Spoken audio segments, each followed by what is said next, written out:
Good morning दोस्तों। उम्मीद है आप सब अच्छे होंगे। वीडियो को शुरू करने से पहले एक बार हम इसका शेड्यूल डिस्कस कर लेते हैं। जैसे कि आप सभी को पता है कि संडे के दिन हम लोग एमसीक्यू के माध्यम से पूरे हफ्ते का रिवीजन करते हैं। पर एक बार मैं फिर से आप लोग को शेड्यूल बता देता हूँ। देखिए, हफ्ते के 4 दिन मंडे, ट्यूसडे, वेडनेसडे और थर्सडे, यानी कि सोमवार, मंगलवार, बुधवार और बृहस्पतिवार, ये 4 दिन हम लोग अच्छे से पढ़ाई करते हैं। और इस दिन आपको आंसर राइटिंग के लिए क्वेश्चन भी दिया जाता है। टेलीग्राम पे भी क्वेश्चन दिया जाता है और उसका मॉडल आंसर भी भेजा जाता है। और लेक्चर में भी आपका पीवाईक्यू करवाया जाता है। उसके अलावा फ्राइडे के दिन मैं आप लोग को एस्से लिखने के लिए क्वेश्चन देता हूँ, जो भी पीवाईक्यू में आ चुका है, जो भी पहले पूछा जा चुका है। और ये फ्राइडे प्लस सैटरडे 2 दिन इसके लिए मिलता है। उसके पीछे वजह ये कि आप देखेंगे डे बाय डे इससे टफ होता जा रहा है। अब कुछ बच्चे ऐसे होते हैं जो फ्राइडे के दिन लिखते हैं, कुछ बच्चे ऐसे होते हैं जो सैटरडे के दिन लिखते हैं। या फिर मान लीजिए फ्राइडे के दिन कोई सर्च करता है उसके ऊपर कि क्या लिखा जा सकता है, कौन-कौन से आयाम हो सकते हैं, और फिर सैटरडे को लिखता है, क्योंकि 3 घंटा तो इसको लिखने में ही जाना है आपका। तो वो 3 घंटा देने के नाते, अब मान लीजिए कि फ्राइडे में कोई लिखना चाहता है, अब वो 2 घंटा सर्च कर रहा है और 3 घंटा लिख रहा है, तो 5 घंटा उसका चल जाएगा 1 दिन में। इस नाते फ्राइडे और सैटरडे 2 दिन आपको दिया जाता है, और संडे वाले दिन हम लोग एमसीक्यू के माध्यम से रिवीजन करते हैं। और इस दिन ना तो आपको रीडिंग आर्टिकल मिलता है, ना ही आपको आंसर राइटिंग के लिए कोई भी क्वेश्चन दिया जाता है, ना तो वीडियो में और ना ही टेलीग्राम पे। और ये बाकी का जो 6 दिन होता है, ये 6 दिन आपको रीडिंग आर्टिकल भी मिलता है। और देखिए, उसके पीछे वजह ये है कि मैं पहले आपको इंग्लिश में भेजता हूँ, क्योंकि सामान्यतः होता है कि जो हिंदी मीडियम वाले स्टूडेंट है वो इंग्लिश में इतने अच्छे नहीं होते हैं। और क्योंकि हमारा जो मेन टारगेट है वो हिंदी मीडियम को लेकर के ही है, तो इस नाते मैं आपको इंग्लिश रीडिंग के लिए आर्टिकल भेजता हूँ। वो आपके काम कहाँ गया? अभी आपको समझ नहीं आ रहा होगा। जब आप इंग्लिश कंपल्सरी का पेपर देंगे, जब आप किसी से बात कर रहे होंगे, जब आपको कहीं कुछ बोलना होगा, तब आपको समझ आएगा कि रीडिंग आर्टिकल आपकी कितनी हेल्प कर रहा है। क्योंकि उसमें से कुछ वर्ड ऐसे होंगे ना जो बार-बार रिपीट हो रहे होंगे। और आप लोग को करना क्या है? देखिए, मेरे ख्याल से आप में से मैक्सिमम लोग पढ़ते होंगे, तो अगर पढ़ते हैं तो उसका करना क्या है?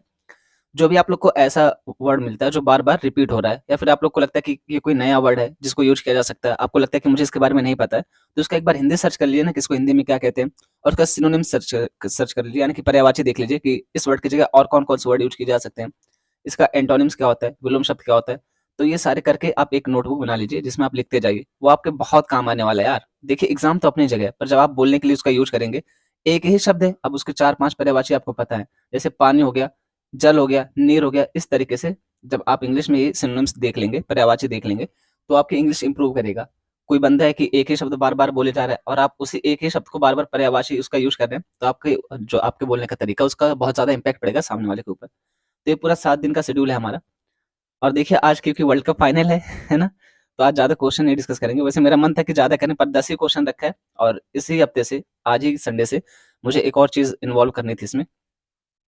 कुछ बच्चे ऐसे हैं जो स्पेशली स्टेट पीसीएस की तैयारी कर रहे हैं और वनडे एग्जाम की तैयारी कर रहे हैं, तो उनके लिए भी अगले संडे से, करना तो इसी संडे से था, लेकिन क्योंकि वर्ल्ड कप है तो बहुत सारे लोग मैच भी देखेंगे, और ज़रूरी भी है यार, सब लोग टीम इंडिया को सपोर्ट करिए, सब लोग मैच देखिए। कोई बात नहीं, एक दिन देखने से कुछ नहीं होता। वैसे भी हफ्ते में 6 दिन पढ़ाई की ना आपने अच्छे से, अगर एक दिन आप अपनी टीम को सपोर्ट करने के लिए बैठ जाएँगे तो कोई दिक्कत नहीं है, अच्छी बात है, करना चाहिए। उससे हौसला बढ़ता है हमारी टीम इंडिया का।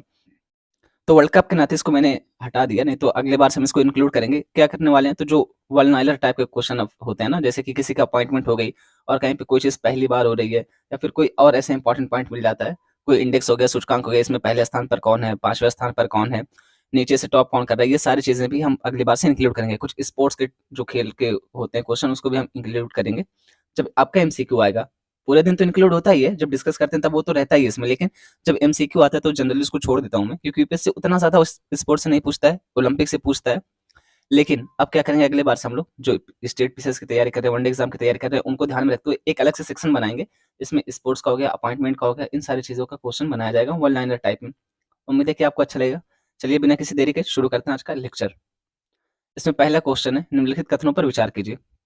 सबसे पहले यहाँ पे देखिए, सत्य पूछ रहा है, फिर असत्य पूछ रहा है। तो पूछ क्या रहा है, सत्य पूछ रहा है। चलिए अब पढ़ते हैं स्टेटमेंट। पहला कथन है, भारत का लक्ष्य 2030 तक टीबी उन्मूलन का है। दूसरा कथन है, ग्लोबल टीबी रिपोर्ट 2023 के अनुसार टीबी के सबसे अधिक मामले भारत में देखने को मिलते हैं।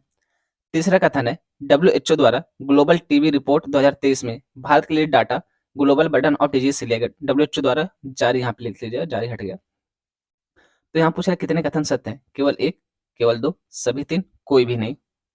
देखिए, आपको करना क्या है, जैसे ही क्वेश्चन आपके सामने आता है, वीडियो को पॉज करिए, क्वेश्चन पूरा खुद से पढ़िए, उसके बाद देखिए कि आप अटेम्प्ट कर पा रहे हैं कि नहीं। अब क्योंकि आपने पढ़ रखा है तो आपको बहुत ईजी लग रहा होगा, आपको लग रहा होगा बस यूपीएससी इतना आसान थोड़ी ना पूछता है। तो उसके पीछे वजह है कि आपने पूरे हफ्ते पढ़ा है, और ये पूरे एक ही हफ्ते का है, तो आपको भी आसान लग रहा है। जब 1 महीने का होगा, 1 साल का होगा, तब अपने आप सारी चीजें हौच पौच हो जाएंगी। और मेरा यकीन मानिए, आपके जिस दोस्त ने ये चीज़ नहीं पढ़ी ना, आप उसको एक बार ये वीडियो शेयर करके देखिए। उससे पूछिए कि वो कितना क्वेश्चन अटेम्प्ट कर पा रहा है। तब आपको समझ आ जाएगा कि कितना पढ़ने का फ़र्क पड़ता है और कितना नहीं पढ़ने का फ़र्क पड़ता है। तब आपको लगेगा कि लेवल हाँ, सच में सही है। उम्मीद है आप लोगों ने अटेम्प्ट कर लिया होगा अब तक। इसमें से सत्य पूछ रहे हैं, तो आप सभी को पता है इस बार वाली रिपोर्ट में यही ख़ासियत है कि जो ग्लोबल टीबी रिपोर्ट 2023 जारी की गई है, इसमें डेटा जो लिए गए ये ग्लोबल बर्डन ऑफ डिजीज़ से नहीं लिया गया है, तो फिर किससे लिया गया है?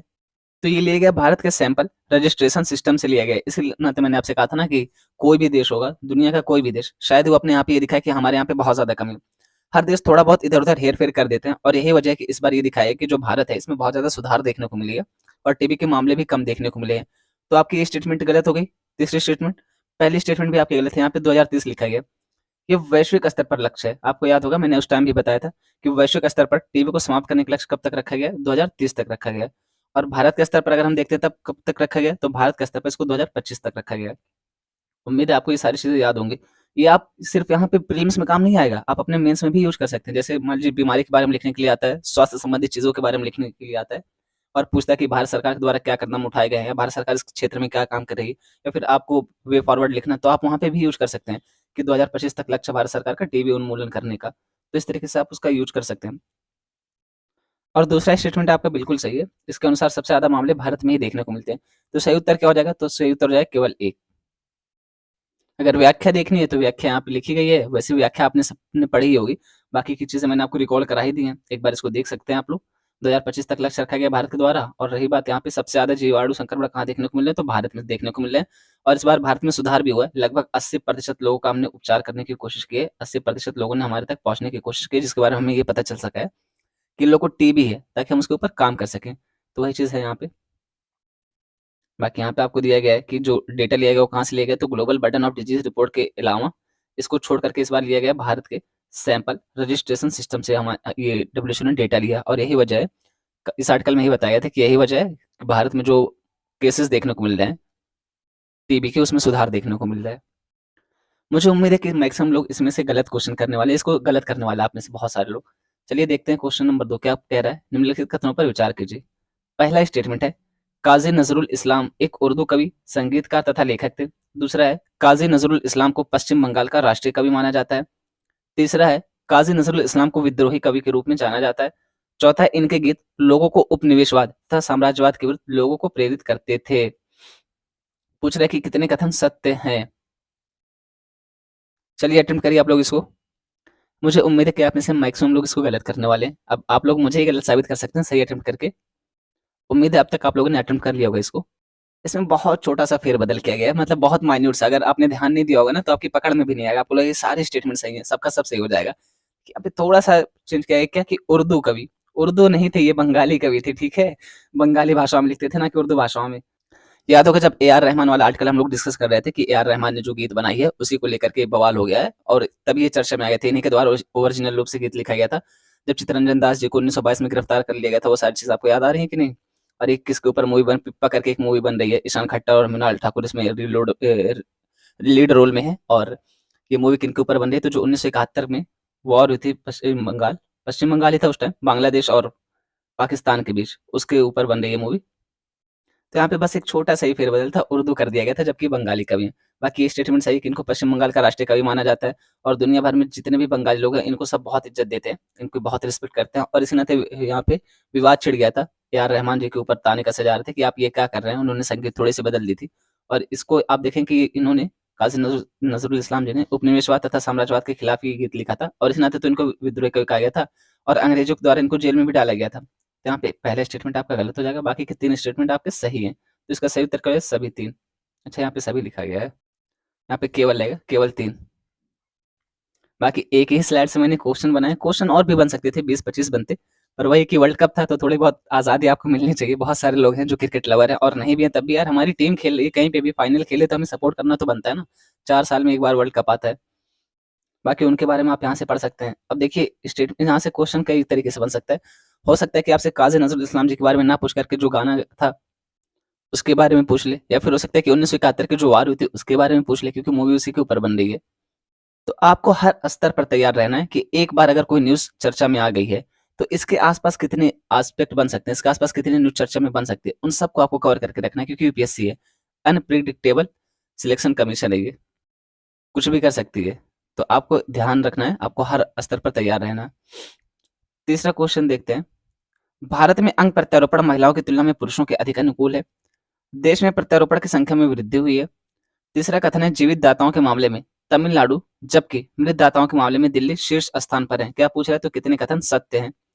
अब देखिए यहाँ पे आपको कोई भी डेटा मैंने नहीं दिया है। अब खुद देखिए ना कि एक भी डेटा दिया गया क्या? एक भी डेटा नहीं दिया गया, पर आपकी चीजें क्लियर हो जाएंगी। यही कॉन्सेप्ट है कि आपको डेटा याद नहीं रखना है कि 10.6 हुआ था या 6.10 हुआ था, आपको ये याद ही नहीं रखना है। यूपीएससी जनरली ऐसे क्वेश्चन नहीं पूछता जहाँ पे डेटा दिया गया हो। वो इसी तरीके के कॉन्सेप्चुअल क्वेश्चन पूछता है। वो पूछेगा लगातार वृद्धि देखने को मिली है, लगातार कमी देखने को मिली है। ऐसे स्टेटमेंट आपसे खूब बनते हैं। तो आप यहाँ पे देखिए कोई भी डेटा नहीं दिया गया है, पर फिर भी क्वेश्चन कितना अच्छा बना है। तो चलिए आप लोग बताइए कि क्या है उसका उत्तर। और सबसे पहले आपको यहाँ पे ध्यान देना है, मतलब यहाँ पे बहुत ज़्यादा ध्यान देना है। कई बार क्या होता है ना कि आपने सारे स्टेटमेंट पढ़ रखे हैं, आपको सब कुछ पता है, आपने बिल्कुल सही पढ़ा है, सब कुछ सही है, पर होता क्या है कि सत्य है असत्य हम इस पे ध्यान नहीं देते हैं और हमारा आंसर गलत हो जाता है। तो यहाँ पे सत्य पूछ रहा है। अभी हाल ही में इस आर्टिकल को हमने डिस्कस किया था। ये बात सही है कि भारत में अंग प्रत्यारोपण महिलाओं की तुलना में पुरुषों के अधिक अनुकूल है, क्योंकि आपने देखा था कि 5 में से 4 पुरुषों को मिलता है और 1 महिलाओं को मिलता है अंग प्रत्यारोपण की जब भी बात आती है, ऑर्गन ट्रांसप्लांटेशन की जब भी बात आती है। उसके अलावा इसमें ये भी बताया था। और ये अच्छा, ये डाटा किसके द्वारा जारी किया था? तो नोटो के द्वारा, NOTTO के द्वारा। ये नाटो नहीं है, उसको इसके साथ कन्फ्यूज नहीं करना है, तब भी मैंने आपको बोला था। इसका नाम है national organ and tissue transplantation organisation. तो इसको आपको ध्यान में रखना है। अब यहाँ पे आप देखें, इसने बताया था कि हाँ, इसमें वृद्धि देखने को मिली है, जो हमारा देश है, यहाँ पे अंग प्रत्यारोपण की संख्या में वृद्धि देखने को मिली है। तीसरा, जीवित दाताओं के मामले में तमिलनाडु, जबकि मृत दाताओं के मामले में दिल्ली शीर्ष स्थान पर है। ये स्टेटमेंट गलत है, ये स्टेटमेंट बिल्कुल उल्टी है। और यूपीएससी आपसे खूब इसी तरीके के स्टेटमेंट बनाता है। इधर का स्टेटमेंट इधर भेज देगा और इधर का इधर भेज देगा। तो यही हुआ भी है। अगर हम जीवित वाले में देखते हैं तो इसमें दिल्ली शीर्ष स्थान पर आपको देखने को मिलेगा, जबकि अगर हम मृत वाले में देखते हैं तो इसमें तमिलनाडु आपको पहले स्थान पर देखने को मिलेगा। तो इसमें कितने स्टेटमेंट सही हो गए? इसमें 1 और ये 2, टोटल कितने स्टेटमेंट सही हुए? तो केवल 2 स्टेटमेंट आपके सही हैं। सही उत्तर आपका बी हो जाएगा। मज़ा आ रहा है कि नहीं? अच्छा लग रहा है क्वेश्चन? उसकी एक्सप्लेनेशन आप यहाँ से देख सकते हैं। एक्सप्लेनेशन मैंने कर ही दी है। वही चीज़ है, भारत में अंक प्राप्त करने वाले में से 5 में से 4 पुरुष थे, बची 1 महिला थी। बाकी यहाँ पे आप देख सकते हैं, बताया कि महिला दाताओं की संख्या अधिक थी।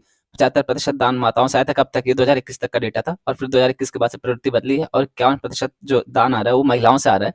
बाकी का 49% कहाँ से आ रहा है? तो पुरुषों से आ रहा है, पिताओं से आ रहा है।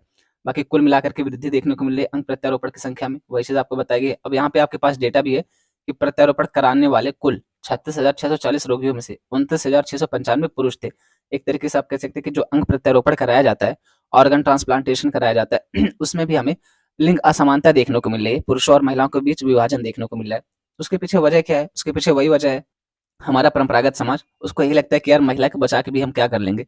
बेटा है, पुत्र है, उसको बचाएँगे तो कमाएगा, ये करेगा, वो करेगा, बुढ़ापे में माँ-बाप का सहारा बनेगा। भले से बुढ़ापे में बेटा माँ-बाप को लात मारे, पर आम बोलचाल की भाषा में ये है ना कि हाँ, बुढ़ापे में बेटा माँ-बाप का सहारा बनेगा।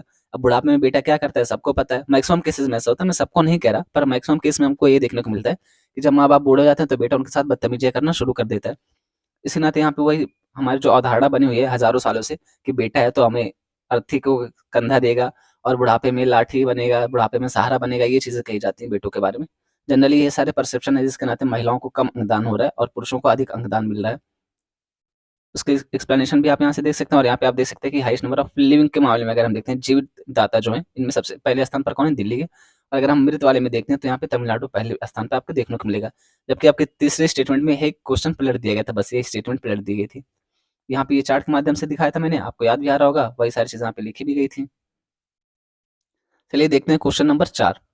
ये भी बहुत अच्छा क्वेश्चन है। अभी आप सभी को पता है कि हमारे प्रधानमंत्री जी ने 15 नवंबर को जब जनजातीय गौरव दिवस मनाया जाता है, मैंने आपको बताया था कि किसके जन्मदिन के उपलक्ष्य में मनाया जाता है?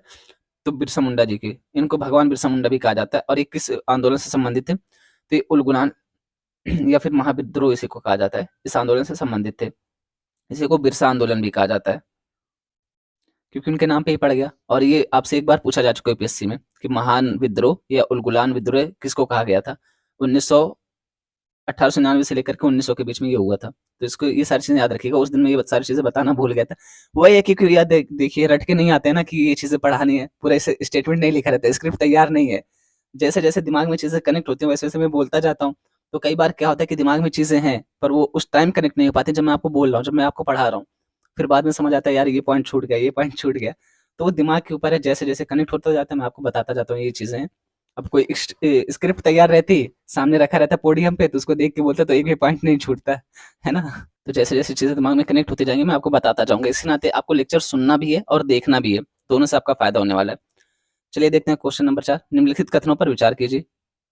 यहाँ हम किसके बारे में बात करने वाले हैं? तो पीवीटीजी के बारे में, पर्टिकुलर वर्नेबल ट्राइबल ग्रुप के बारे में। पीवीटीजी समूह एससी का एक उपवर्ग है। इन्हें नियमित एससी की तुलना में अधिक असुरक्षित माना जाता है।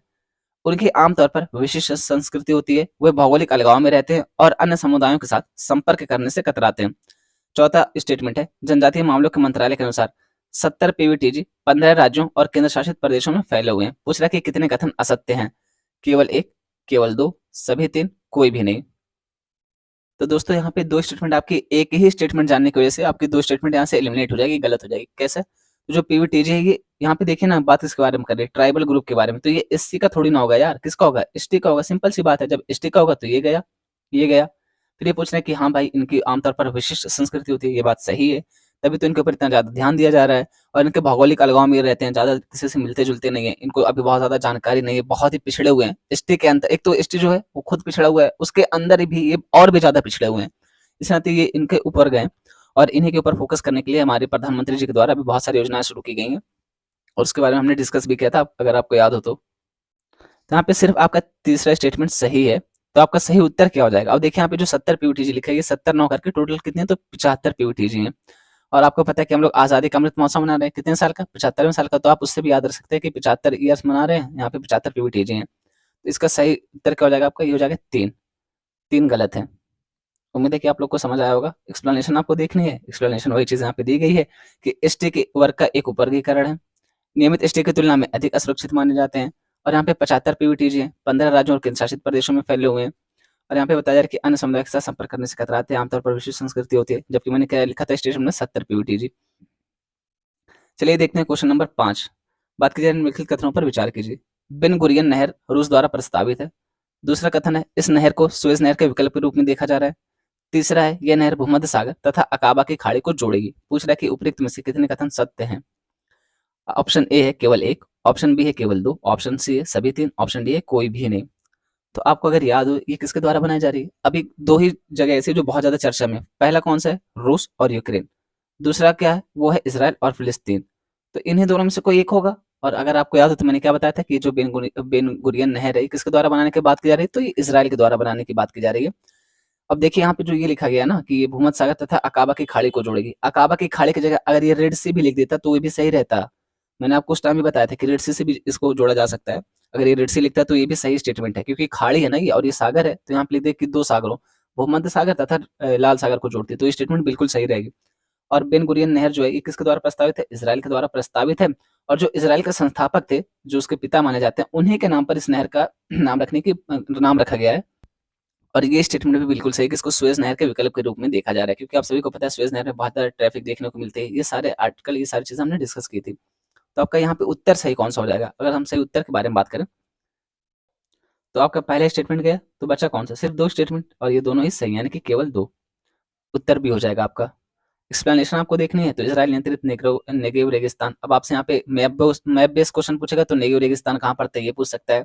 अकाबा की खाड़ी के बारे में पूछ सकता है, लाल सागर के बारे में पूछ सकता है, उसके आसपास के क्षेत्रों के बारे में पूछ सकता है, भूमध्य सागर के क्षेत्रों के बारे में पूछ सकता है कि इसके आसपास कौन-कौन से क्षेत्र पड़ते हैं, कौन-कौन से ऐसे देश हैं जो भूमध्य सागर के साथ अपनी सीमा साझा करते हैं। ऐसे क्वेश्चन बन सकता है, और ऐसे क्वेश्चन बहुत अच्छे रहेंगे। पर जनरली मेरी कोशिश ये थी कि मैं आपको बताऊँ, बाकी मैंने आपको मैप दिखाया है। देखो अगर क्वेश्चन बनेगा ना, और अगर आप लोग क्वेश्चन अटेम्प्ट करके नहीं आए तो समझ लेना, डिजिटल रूप से आप लोग को मैं दंड दूँगा।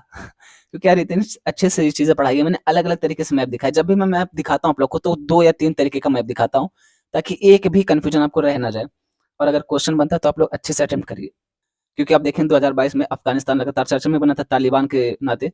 2022 में ये सीधा-सीधा ये क्वेश्चन पूछा था आपसे कि अफ़गानिस्तान कितने देशों के साथ, निम्नलिखित में से कितने देशों के साथ सीमा साझा करता है? और वहाँ पे 4-5 करके देश का नाम दिया था। और उसमें से आपको बताना था कि इन-इन देशों के साथ सीमा साझा करता है। तो ऐसे क्वेश्चन खूब बनते हैं। बाकी वहाँ पे ये नहर के बारे में बताई गई चीज़ें, इनके संस्थापक कौन थे? तो पिता डेविड बेन-गुरियन, इन्हीं के नाम के ऊपर रखा गया है। और यहाँ पे अभी ये प्रस्तावित है, कागज़ों पर है, अभी इसके बारे में कोई बहुत ज़्यादा ज़मीनी स्तर पर काम नहीं किया जा रहा है। उसके पीछे की वजह भी मैंने आपको बताई थी, क्योंकि खर्चा बहुत ज़्यादा आएगा, और यहाँ पे जो दूरी है वो 100 किलोमीटर लंबी पड़ जा रही है, जो सुएज़ नहर है उसकी तुलना में। पता नहीं चल रही थी ना पे 100 किलोमीटर दूरी लंबी पड़ जाएगी, और उसके अलावा जो यहाँ पे सुएज नहर से आने जाने वाले पारंपरिक रूप से हैं वो नहीं चाहेंगे कि भाई यहाँ से जाएं, ईंधन भी ज़्यादा लगेगा, टाइम भी ज़्यादा लगेगा, 100 किलोमीटर छोटी बात तो है नहीं। और यहाँ पे ये नहर है, आप देख सकते हैं जेरूसलम से लेकर के यहाँ पे अकाबा के खाड़ी में जोड़ रहा है, और यहाँ पे आपको ये रेड सी देखने को मिल रहा है, और यहाँ पे आपको मेडिटेरियन सी देखने को मिल रहा है। ये आपकी गल्फ ऑफ सुएज है, ये सुएज कैनाल है, सुएज नहर है, और यहाँ पे ये भी आप देख सकते हैं। तो ये कभी कभी आपसे हो सकता है कि ये ना पूछे कि भाई ये नहर किसको जोड़ने वाली है, या फिर इस नहर के बारे में जिक्र ही ना करे, इस नहर का नाम ही ना ले, बस आपसे ये पूछ ले कि जो भूमध्य सागर है, मेडिटेरियन से है, इसके साथ कौन कौन से देश की सीमा लगती है। तो आप यहाँ पे मैप देखिए, ये मैप आपको क्लियर होना चाहिए और बहुत अच्छे से क्लियर होना चाहिए। चलिए देखते हैं क्वेश्चन नंबर 6। निम्नलिखित कथनों पर विचार करिए। जो ये वाला क्वेश्चन था ना, उसी के बेस पे मैंने इसको बनाया है। अभी आप लोग इसको समझेंगे, बहुत अच्छा लगेगा आप लोग को। पूछ रहा है फ्रांस, ऑस्ट्रिया, स्लोवानिया, स्विट्जरलैंड उपरोक्त में से कितने देश इटली के साथ सीमा साझा करते हैं। अब 2022 का प्री का क्वेश्चन उठा के देखना, अगर उसमें अफगानिस्तान के बारे में ऐसे स्टेटमेंट ना दिया हो तो कहना। और वहां पे 4 5 6 देशों के नाम दिए होंगे, मैंने यहाँ पे 4 जानबूझ के रखे हैं। मेरा मेन पर्पज क्या है कि आप लोग को तैयार कराना। तो इसके चलिए देखते हैं, पूछ रहा कि क्या केवल 1, केवल 2, केवल 3, सभी 4। आपको याद है इटली क्यों चर्चा में आ गया? इटली के बारे में हम क्यों बात कर रहे हैं? इतने सारे देश हैं दुनिया में, हम उसके बारे में क्यों बात नहीं कर रहे भाई? सीधा मैंने इटली के बारे में आपसे क्यों पूछा है? तो इटली में अभी एक ज्वालामुखी फटा था, उसका क्या नाम था? माउंट इटना। याद आ रहा है कि नहीं? तो माउंट इटना के नाते इटली चर्चा में आ गया। अब देखिए वनडे एग्जाम वाले जो है ना, वो क्या पूछेंगे कि माउंट इटना कहाँ स्थित है, या फिर 3 4 ऐसे दे देंगे कि चलो मैच करा दो, ये वाले ज्वालामुखी कहाँ कहाँ स्थित है। लेकिन जो यूपीएससी है वो माउंट इटना ना पूछ करके हो सकता है कि आपसे देश की सीमा पूछ ले, हो सकता है कि ये पूछ ले कि ज्वालामुखी क्यों उत्पन्न होते हैं, ज्वालामुखी फूटने के पीछे कारण क्या हो सकते हैं, उसके परिणाम क्या हो सकते हैं। यूपीएससी ये सारी चीजें पूछता है, ना कि ये पूछता है डायरेक्टली कि ये कहाँ स्थित है। तो चलिए इसमें बताइए आप लोग कौन कौन से देश हैं। मैंने मैप आपको दिखाया था, अगर आपको याद आ रहा होगा। तो इसका सही उत्तर हो जाएगा सभी 4, क्योंकि यहाँ पे एक ही मैप से सारी चीजें आपको क्लियर हो जाएंगी। यहाँ पे आप देख सकते हैं फ्रांस हो गया, स्विट्जरलैंड हो गया, ऑस्ट्रिया हो गया, ये ऑस्ट्रेलिया नहीं है, ये ऑस्ट्रिया, ये चीज ध्यान में रखना है। स्लोवानिया हो गया। तो ये चारों देश इटली के साथ सीमा साझा करते हैं। और यहाँ पे इस तरफ मैंने बताया था कि टायरेनियन सी है, और इस तरफ आपको एड्रियाटिक सी देखने को मिलता है, इधर आयोनियन सी है। तो ये चीजें हो सकता है कि आपसे ये पूछ ले कि भाई जो टायरेनियन सी है ये किसके पश्चिम में पड़ता है, किसके उत्तर में पड़ता है, किसके दक्षिण में पड़ता है, इस तरह के हिसाब से क्वेश्चन पूछा जा सकता है। तो ये चीजें आपको ध्यान, जैसे एक बार मुझे याद है कि गलवान घाटी के बारे में पूछा था कि नुब्रा घाटी कहाँ पड़ती है, ऐसे करके स्टेटमेंट था। तो वो चीजें यूपीएससी का जो पेपर है ना, उसको पूरा ध्यान में रख के ही बनाया गया है। थोड़ा सा इधर उधर इस नाते किया जाता है ताकि आप लोग को इतना भी टफ ना लगे, और आप लोग का मेन पर्पज क्या है कि आप लोग का तैयार हो जाए, जब यूपीएससी में क्वेश्चन है तो आप अटेम्प्ट कर पाओ। मेन पर्पज हमारा वो है। अब क्वेश्चन नंबर 7 के बारे में अगर हम बात करें, और आप देखना उठा करके, अभी 2023 वाले में भी देखना और 2022 वाले में, इस तरफ एक तरफ दिया था पर्वत शिखर के नाम, और इस तरफ दिया था किसकी अवस्थिति क्या है, कुमाऊं हिमालय करके है, या फिर इस तरीके से गढ़वाल हिमालय, इस तरीके से दिया था। तो भाई हो सकता है कि आपसे ऐसे पूछ ले माउंट इटना, यहाँ पे पूछ क्या रहा है कि ज्वालामुखी, और यहाँ पे अवस्थिति इनकी कहाँ पे। तो पूछ रहा है माउंट इटना कहाँ पे स्थित है, इटली में। दूसरा पूछ रहा है डुकोना कहाँ पे स्थित है, इंडोनेशिया में। तीसरा पूछ रहा है सांता मारिया, ये कहाँ पे स्थित है, ग्वाटामाला में। तो पूछ रहा है कि कितने गलत सुमेलित हैं। आपको ये नहीं बताना है कि कितने सही सुमेलित है, पूछ रहा है कि कितने गलत सुमेलित हैं। केवल 1, केवल 2, सभी 3, कोई भी नहीं। तो इसका सही उत्तर क्या हो जाएगा आपका? अब आप लोग को याद नहीं आ रहा है कि यार आपने माउंट इटना तो पढ़ा है था, पर ये सारे नाम हमने सुने ही नहीं। सर आप क्या कुछ भी क्वेश्चन पूछ रहे हो, जो पढ़ा है नहीं आपने वही क्वेश्चन पूछ रहे हैं, ऐसे थोड़ी ना चलेगा, तो चीटिंग है। तो ये ऐसा नहीं है, ये सारे कुछ चीजें मैंने आपको बताई थी उस पीपीटी में। अगर आपको ध्यान हो, अगर आपने ध्यान से सुना होगा ना, तो आपको ये सारी चीजें इतनी इजी लग रही होंगी, आपको लग रहा होगा भाई यूपीएससी इस तरीके से क्वेश्चन पूछेगा ही नहीं। पर जिस दोस्त ने आपकी ये सारी चीजें नहीं पढ़ी, आप एक बार उसको वीडियो शेयर करिए और उससे पूछिए कि क्या लेवल सही है, वो खुद बताए कि लेवल सही है फिर गलत है। और अगर आपको नहीं उसको शेयर करना है, आप सिर्फ अकेले पढ़ने वालों में से हैं, तो ये चीज गलत है। पहली बात तो अगर आपको लगता है कि किसी चीज से आपको फायदा हो रहा है या आपकी कोई हेल्प हो रही है, तो उसको शेयर करना अच्छी बात है। पर अगर आप नहीं देखना चाहते तो आप पीवा के उठा के देखिए। जब एक बार आप प्रीलिम्स के क्वेश्चन उठा के देखोगे ना, तो आप खुद समझ जाओगे कि यार बहुत सही तरीके से पढ़ाया जा रहा है, क्वेश्चन एकदम सेम टू सेम बनाया जा रहा है। इसका सही उत्तर क्या होगा? क्योंकि यहाँ पे गलत पूछा है, हो सकता है यूपीएससी आपसे सही पूछ ले, मैंने जानबूझ के गलत पूछा है ताकि आपका कॉन्सेप्ट और ज्यादा क्लियर हो जाए। इसका सही उत्तर हो जाएगा उत्तर डी, क्योंकि इसमें एक भी गलत नहीं है, सबके सब सही हैं। आपको याद नहीं आ रहा होगा ना, सिर्फ ये याद होगा कि माउंट इटना वाला इटली में है, बाकी ये दोनों याद नहीं आ रहे होंगे ना। अब याद आ जाएगा। ये देखो यहाँ पे बताया था ना कि जो इंडोनेशिया में डुकोना है, इसका विस्फोट 1933 में शुरू हुआ था और अब तक लगातार जारी है। ग्वाटेमाला में सांता मारिया का विस्फोट कब शुरू हुआ था? तो 1922 में, और ये अब तक जारी है। ये चीज मैंने तभी बताई थी आपको जब माउंट इटना के बारे में हम लोग डिस्कस कर रहे थे कि माउंट इटना जो है वो तो फिर भी कम समय से फूट रहा है, बीच में एक बार रुका भी था। लेकिन जो ये सारे ज्वालामुखी लगातार फूटते चले आ रहे हैं, बहुत लंबे समय से फूटते चले आ रहे हैं। यहाँ पे देखिए अन्य ज्वालामुखी एटना की तुलना में अधिक समय तक फूटते हैं, तभी मैंने चीज आपको ये बताई थी। हो सकता है कि यहाँ पे एक और लिख देता ज्वालामुखी, और यहाँ पे एक और क्षेत्र लिख देता। तो क्वेश्चन इसी तरीके से आपसे बनने वाले हैं। और क्या वो अलग से लाएंगे क्या? जो चर्चा में करंट अफेयर में वही तो बनाएंगे ना। सिंधु घाटी सभ्यता में जाकर के करंट अफेयर नहीं ना खोजेंगे, वो तो इतिहास का पार्ट हो जाएगा। जो करंट अफेयर है वो यहीं पे है। चलिए देखते हैं क्वेश्चन नंबर 8। इसमें क्या पूछ रहा है एशिया प्रशांत आर्थिक सहयोग, आपको याद है कि नहीं, APEC, Asia Pacific economic corporation, इससे संबंधित निम्नलिखित कथनों पर विचार कीजिए। कह रहे कि एक क्षेत्रीय आर्थिक मंच है, इसकी स्थापना 1989 में की गई थी। इसमें शामिल देशों को अर्थव्यवस्था कहा जाता है, भारत इसका सदस्य देश है। पूछ रहा है कि कितने कथन सत्य हैं। ऑप्शन ए केवल एक, ऑप्शन बी केवल दो, ऑप्शन सी केवल तीन, ऑप्शन डी सभी चार। तो चलिए आप लोग बताइए। अगर हम इसका उत्तर देखते हैं ना, तो इसका उत्तर हो जाएगा केवल तीन। उसके पीछे वजह क्या है? क्योंकि बाकी तीन पहले, दूसरे, तीसरे, ये तीनों स्टेटमेंट सही है। ये बात सही है कि क्षेत्रीय आर्थिक मंच है, इसकी स्थापना 1989 में भी की गई थी और इसमें शामिल देशों को अर्थव्यवस्था कहा जाता है। यही इसका एक अलग पॉइंट है कि हो सकता है कभी आपसे पूछ ले, इसमें शामिल देशों को अर्थव्यवस्था कहा जाता है या फिर सदस्य कहा जाता है, क्योंकि ये थोड़ी सी अलग चीज है ना। उसके अलावा भारत इसका सदस्य देश नहीं है, नहीं है, नहीं है। तो सही उत्तर क्या हो जाएगा? केवल तीन स्टेटमेंट सही है, क्योंकि सत्य पूछ रहा है। तो आप यहाँ पे वो सारी चीजें देख सकते हैं। इसकी बैठक हो रही है भी, जहाँ पे चीन और यूएस से मिलने वाले थे, तो मिले हैं उन लोगों ने, फिर भी उसके बाद भी यूएस ने कह दिया कि जो चाइना है ना वो डिक्टेटर है। यूएस से मिला, बातचीत की, उसके बाद कह रहे हैं यूएस से कि चाइना डिक्टेटर है, यानी कि तानाशाह है। और हमारी तरफ से पीयूष गोयल जी ने यहाँ पे भाग लिया था, आपको पता है, जबकि हम इसके सदस्य नहीं। यहाँ पे ये चीज आप देख सकते हैं। और व्यापार के जो मुद्दे हैं उनमें से एक होंगे, 1999 में स्थापना की गई थी। इसमें शामिल देशों को अर्थव्यवस्था कहा जाता है। इसके सदस्य देशों का नाम यहाँ पे दिया गया।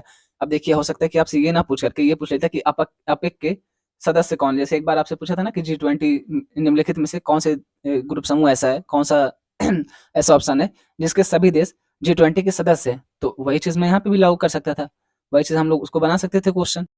पर मैंने जानबूझ के यहाँ पे आपको ये नाम दिया और यहाँ पे जो अलग इन्फॉर्मेशन थी उसको यहाँ पे इंक्लूड करने की कोशिश की है, और इसका सदस्य नहीं है भारतीय, चीज याद रखिएगा। इसके सदस्य देशों का एक बार फिर से आप लोग नाम सुन लीजिए, हो सकता है कि नाम भूल गए हैं। तो इसमें ऑस्ट्रेलिया है, ब्रुनेई है, न्यूजीलैंड है, पापुआ न्यू गिनी है, हांगकांग है, फिलीपींस है, इंडोनेशिया है, मलेशिया है, वियतनाम, सिंगापुर, थाईलैंड, चीनी ताइपीसी को ताइवान कहा जाता है, चीन, जापान, दक्षिण कोरिया, रूस, कनाडा, संयुक्त राज्य अमेरिका, मेक्सिको और पेरू और चिली शामिल है। तो ये सारे इसके अंदर देश हैं। टोटल कितने? तो टोटल 21 देश हैं। ये चीज आपको ध्यान रखनी है। चलिए देखते हैं क्वेश्चन नंबर 9। निम्नलिखित कथनों पर विचार कीजिए। प्रधानमंत्री किसान सम्मान निधि योजना 24 फरवरी 2019 को शुरू किया गया। यह एक केंद्र प्रायोजित योजना है। इसके तहत किसानों को प्रत्येक 4 माह में 6,000 रुपए देने का प्रावधान है। पूछ रहा है कि कितने कथन असत्य हैं। ये योजना चर्चा में क्यों गई? अभी इसके कुछ टाइम पहले इस योजना को लेकर के एक एप्लीकेशन लॉन्च किया गया था, ऐप लॉन्च किया गया था, जिसमें किसानों को चेहरे के द्वारा प्रमाणीकरण करने की सुविधा दी गई थी और एक ही किसान अपने आसपास के 100 किसानों का, अपने पड़ोस के 100 किसानों का प्रमाणीकरण करवा सकता था, ई-केवाईसी करवा सकता था उस ऐप के माध्यम से। उसके अलावा अभी आप जब देखेंगे 15 नवंबर को जनजातीय गौरव दिवस मनाया गया है, तब यहाँ पे 15वीं किस्त भी जारी की गई है। 15 नवंबर को मनाएगा और 15वीं किस्त जारी की गई पीएम किसान की, हमारे प्रधानमंत्री जी के द्वारा। कहाँ से? तो झारखंड से। और बिरसा मुंडा जी की जन्म दिवस था, ये चीज मैंने आपको पहले बताई। तो हो सकता है कि आपसे इसके बारे में क्वेश्चन पूछ ले। क्या पूछ रहा है कि इसको 24 फरवरी 2019 को शुरू किया गया था? ये स्टेटमेंट बिल्कुल सही है। पूछ रहा है कि केंद्र प्रायोजित योजना है, तो ये केंद्र प्रायोजित योजना ना होकर के केंद्रीय क्षेत्र की योजना, तो ये क्वेश्चन आपका गलत होगा, ये स्टेटमेंट आपका गलत हो गया। केंद्र प्रायोजित योजना क्या होती है? जिसमें केंद्र सरकार और राज्य सरकार दोनों मिलकर के पैसा खर्चा करती है। और केंद्रीय क्षेत्र की योजना क्या होती है? जिसमें 100% पैसा कौन खर्चा करता है? तो केंद्र सरकार। जहाँ पे 100% पैसा केंद्र सरकार का लगे वो केंद्रीय क्षेत्र की योजना होगी। जहाँ पर पैसा केंद्र और राज्यों के बीच बट जाता है, कुछ मान लीजिए कभी कभी ये 60-40 होता है, कभी कभी 50-50 होता है, 50% में, कभी 70-30 होता है, मतलब वो अलग अलग योजनाओं के ऊपर डिपेंड करता है कि कितना रहेगा। पर जहाँ पे केंद्र और राज्य दोनों पैसे का वहन करें उसको केंद्रीय प्रायोजित योजना कहा जाता है।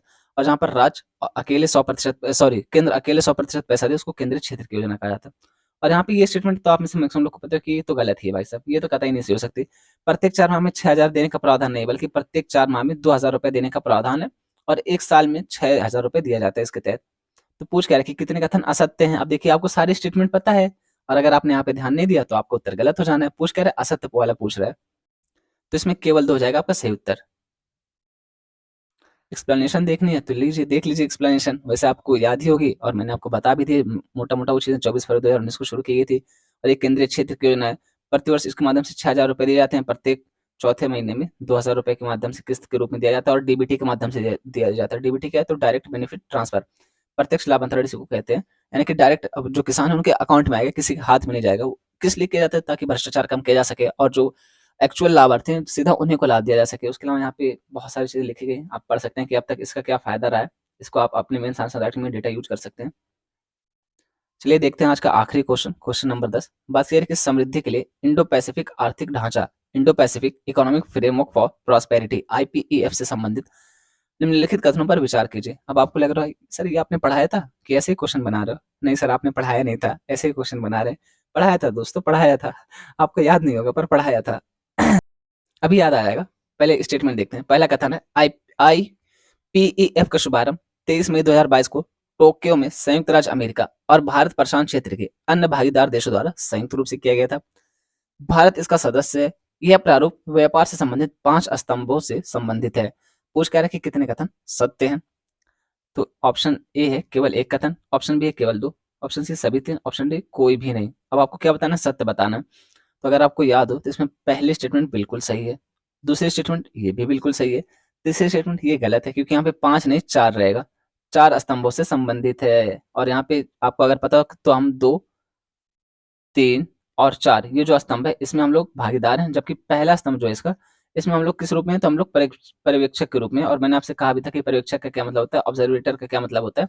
अभी हम ऑब्जर्व वाली कंडीशन में, उसका मतलब ये होता है कि हम लोग इसकी समिति में भाग ले सकते हैं, इसमें अपना मत रख सकते हैं, लेकिन हम लोग वोट नहीं दे सकते हैं। यानी कि हम अपना विचार तो रख सकते हैं कि यार देखिए हमारे हिसाब से ऐसे होना चाहिए था, पर हम इसमें वोटिंग नहीं कर सकते अगर कभी वोटिंग की बात आती है। और मैंने आपको एग्जांपल भी दिया था किसका? एजी का, अटॉर्नी जनरल का, कि हमारे संसद में भाग ले सकता है, बैठ सकता है, वहाँ पे अपनी बातें कह सकता है, लेकिन ये वोटिंग नहीं कर सकता अगर कभी बात पड़ती है। तो वही चीज़ मैंने आपको यहाँ पे समझाई भी थी। बाकी एक्सप्लेनेशन देखनी है तो अपना से एक्सप्लेनेशन देख लीजिए। आईपीएफ का शुभारंभ कब किया गया? तो 23 मई 2022 को किया गया था। कहाँ पे? टोक्यो में। संयुक्त राज्य अमेरिका और भारत प्रशांत क्षेत्र के अन्य भागीदार देशों द्वारा संयुक्त रूप से किया गया था। इसमें टोटल कितने देश हैं? तो 14 भागीदार देश हैं। एक बार नाम सुन लीजिए। Australia, Brunei, Fiji, Bharat, Indonesia, Japan, Korea, Korea का राज। और तब भी मैंने आपको बताया था कि किसी को साउथ कोरिया भी कहा जाता है। नॉर्थ कोरिया को यहाँ पे काउंट नहीं किया जाता क्योंकि नॉर्थ कोरिया एक तरीके से तानाशाह की कैटेगरी में आता है। Malaysia, New Zealand, Philippines, Singapore, Thailand, Vietnam और अमेरिका शामिल हैं। इनका लक्ष्य क्या है? तो क्षेत्र में विकास, शांति और समृद्धि को आगे बढ़ाने के लक्ष्य के साथ साझेदार देशों के बीच आर्थिक संबंधों को मजबूत करना। अब यहाँ पे देखिए जो 5 लिखा गया था ये 4 स्तंभों पर है। कौन कौन से? तो व्यापार इसमें स्तंभ 1 हो गया और इसे में हम लोग ऑब्जर्वेटरी वाले कैटेगरी में है, पर्यवेक्षक वाले कैटेगरी में है। दूसरा आपूर्ति श्रृंखला हो गई, तीसरा स्वच्छ अर्थव्यवस्था और चौथा क्या है? निष्पक्ष अर्थव्यवस्था। और मैंने आपको इसके बारे में बताया था कि भारत ने अपना पक्ष क्या रखा है। भारत आईपीएफ के स्तंभ 2 से लेकर के 4 में शामिल है, जबकि स्तंभ 1 में से पर्यवेक्षक का दर्जा मिला हुआ है। अब आपको याद आ रहा है कि नहीं? तो इसका उत्तर सही क्या हो जाएगा? केवल 2 इसका सही उत्तर हो जाएगा क्योंकि ये वाली स्टेटमेंट आपकी गलत है। उम्मीद है दोस्तों आप लोग को अच्छा लगा होगा। अगर आप लोग को अच्छा लगता है तो चाहे तो किसी के साथ शेयर कर सकते हैं। अगर आप लोग को लेवल चेक करना है कि सर सही पढ़ा भी रहे हो कि बस ऐसे ही बोले जा रहे हो, तो आप चाहे तो लेवल भी चेक करिए, या तो आप किसी से पूछिए, या क्या कर सकते हैं उससे भी अच्छा ऑप्शन क्या आपके पास, तो आप जाइए पीवाईक्यू उठाइए, सबसे अच्छा ऑप्शन। अगर आपको कुछ भी चेक करना है ना कि सर सही पढ़ा रहा हूँ, मैं ही नहीं, कोई भी टीचर अगर किसी भी फील्ड में, चाहे वो यूपीएससी का हुआ, बोर्ड का हुआ, किसी का भी हुआ, अगर आपको चेक करना है कि वो सही पढ़ा रहे हैं कि नहीं, तो उसका सबसे अच्छा पैमाना यही होता है, उसका सबसे अच्छा पैरामीटर यही होता है कि आप जाइए पीवाईक्यू उठा के देखिए। जब आपको पीवाईक्यू से लगे कि हाँ यार इस तरीके के क्वेश्चन बने जा रहे हैं, इस तरह के क्वेश्चन हमसे पूछे जा रहे हैं, तब आप देखिएगा। अगर आपको लगता है कि गलत पढ़ाया जा रहा है, सही नहीं पढ़ा रहे हैं, नहीं क्वेश्चन बनता है ऐसा, तो आप छोड़ दीजिए, कोई दिक्कत नहीं है मुझे। क्योंकि मैं आपके साथ चीटिंग करने के लिए यहाँ नहीं बैठा हूँ यार। पढ़ेंगे, अच्छे से पढ़ेंगे, जितना भी पढ़ेंगे ठोस पढ़ेंगे, और जब यूपीएससी में क्वेश्चन आएगा ना तब आपको अपने आप पता चल जाएगा। आप पीवाईक्यू उठा के देखिए तो सही एक बार। अगर आपको लेवल ना मैच करे तो बोलिएगा, नहीं तो आप किसी के साथ शेयर करिए, उससे पूछिए कि सही पढ़ाया जा रहा है, गलत पढ़ाया जा रहा है भाई। वर्ल्ड कप है ना, इस नाते इस लेक्चर को यहीं तक रखते हैं। 10 ही क्वेश्चन बनाए। वैसे मेरा मन तो और भी ज़्यादा था क्योंकि टॉपिक बहुत अच्छे-अच्छे थे, और फिर वो जो मैंने आपको शुरू में बताया कि पीसीएस और वनडे एग्ज़ाम के लिए कुछ स्पेशल हम डालने वाले हैं, वो नेक्स्ट संडे से करेंगे। करना इसी संडे से था, पर वही है कि वर्ल्ड कप के नाते थोड़ा-सा पोस्टपोन कर दीजिए, कोई बात नहीं।